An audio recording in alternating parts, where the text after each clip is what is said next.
What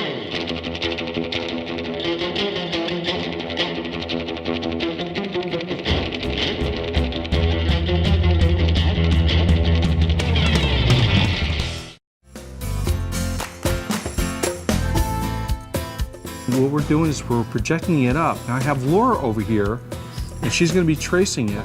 So then once I have that, then what I do is I take my duct tape, scotch tape, masking tape, whatever kind of tape you got, and what you do is you always tape it down, because I've seen it before. You get everything lined up, and a breeze comes through, or somebody opens up the door, and your piece moves. This is a great little tip.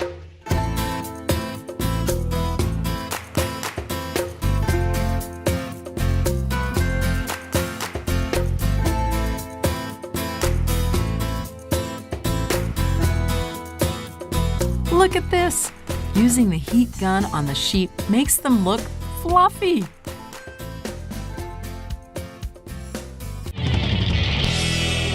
Now that's wacky!